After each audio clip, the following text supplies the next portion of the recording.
Hey, it's Marvin. First of all, I want to thank you for viewing this video, and I hope you be encouraged. First of all, I lived a life of homosexuality. How did I get into it? I didn't feel love from my dad. I didn't feel like he loved me. So I found love through homosexuality. I was approached by someone, and I could have said no, but I said yes, and I went forward with that. I got introduced to gay websites, phone lines, and whatever I can find to feel that comfort from a man. I did what I had to do to keep the guy around, but sex wasn't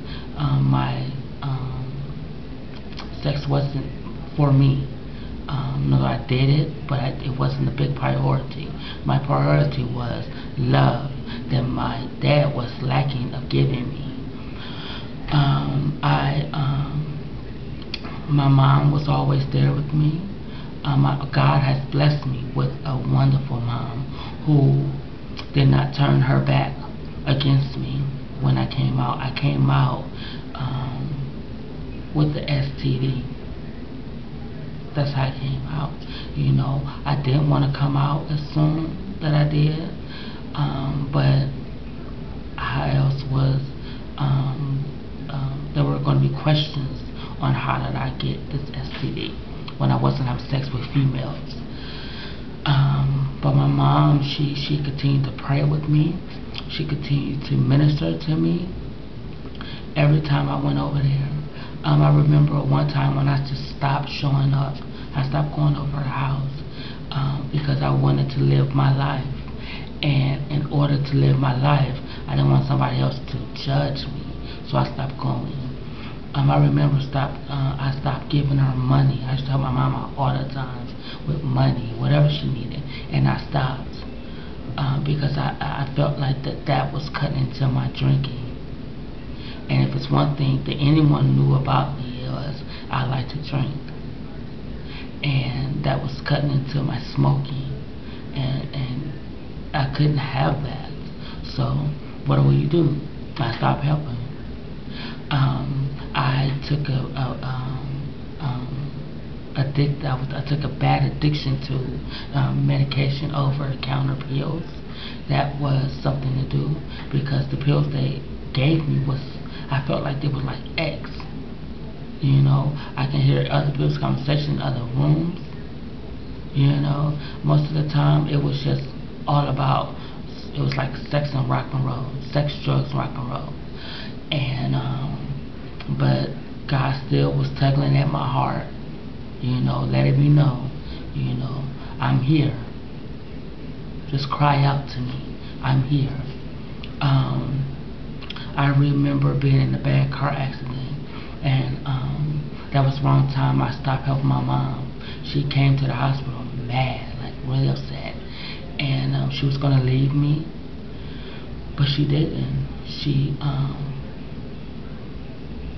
was there to sit by my side. You know, she wasn't happy about what I was doing, but at the time, she didn't tell me. She was there for support while I was in the hospital. The day that the morning I got released, the doctor said, well, where are you going the next morning? I said, well, I'm going to work. He said, no, you're going to church. God has saved you. God has spared you your life. You're going to church. And I didn't know how bad the car was. The car was total. It was actually smashed in half. That was nothing but God. And I thank God for that, you know.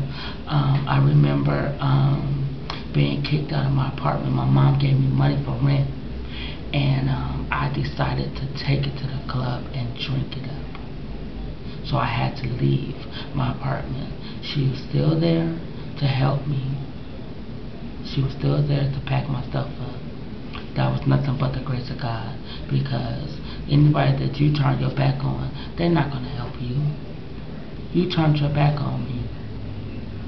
So why am I going to help you? My mom didn't do that. She prayed continuously, and she helped me. I had moved back home with her, and I began to worship with her in her church, going to church every Sunday. I slowed a little bit down because I was with her, and I began to go to church with her and get that word, what I needed. But that didn't stop my lifestyle. I kept going on. But I knew in my heart what I was doing wrong. But that sin felt right. It felt right. I wasn't having sex, but I was going out. I was drinking, I was smoking, doing things that I knew that what I was doing was wrong. I remember going back out on my own. Picked up heavily drinking, heavily smoking, taking pills. 800 Motrin, 800 ibuprofen was the thing for me. Depression pills was the thing for me. I didn't have to be depressed. I went in to act like I was depressed just to get the pills so I could kill myself. But God didn't allow me to kill myself. He didn't allow me. Because I knew in my heart I wanted that relationship with God. I just wasn't ready. So the day that I was ready to give the lifestyle up, it was March 19, 2011. God said He had a wife for me. That's all I needed. I was discombobulated, but that's all I needed was that word, that ministry that God gave me, and I gave it up. Just that easy. When I gave it up, the first person I asked forgiveness was from God. I'm like, God, please forgive me. I'm crying out on my knees, surrender with all arms open, saying, God, here I am. I'm sorry, God. Forgive me. Then the second person I went to was my mom, because I did her wrong, and I begged her for forgiveness on my knees. And she forgave me. And it's been about 4 years. I struggle, but I have nothing to go back to. I'm looking forward. I have that walk with Christ. And I don't listen to what people say, what people think of me. It's all about what Jesus thinks of me. And Jesus thinks highly of me. God thinks highly of me. He loves me. And He has something for me. And it's a wife. And I want that.